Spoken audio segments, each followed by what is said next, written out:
Soolõimekala. Soolõimet võib näitlikustada kalakujundi abil. Kala peas on põhieesmärk, sooline võrdsus. See eesmärk jookseb läbi kogu valitsemise luustikku. Iga roie on erinev poliitikavaldkond, näiteks töö, haridus või kaitsevaldkond.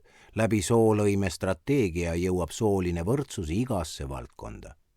Soolõimel kui strateegial on 2 mõõdet. Esiteks soolise võrdõiguslikkuse lõimimine erinevate poliitikate sisusse ja teiseks naiste ja meeste võrdne kaasarääkimine poliitikavaldkonna otsuste tegemisel. Esimese mõõtme puhul tuleb süveneda poliitika mõjudesse naiste ja meeste jaoks. Tuleb mõelda, kuidas naised ja mehed poliitikast võrdselt kasu saaksid. Võtame näiteks rahvatervise. Tervise edendaja peaks teadma, et naiste ja meeste tervisekäitumine on erinev ning nende tervist mõjutavad erinevad terviseriskid. Samuti seda, et tervis on mõjutatud soopõhistest stereotüüpidest ja traditsioonilistest soorollidest.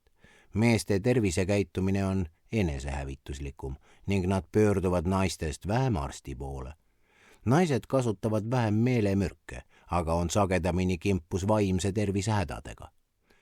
Meditsiin ei oska alati tunda ära levinud haigusseisundite sümptomeid. Näiteks infarkti puhul võivad need olla naistel meestest erinevad.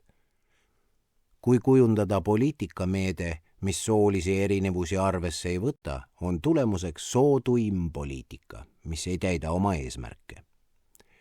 Soolõime teise mõõtme mõte on tagada naiste ja meeste võrdsem osakaal erinevate valdkondade tööhõives ning otsustusprotsessides.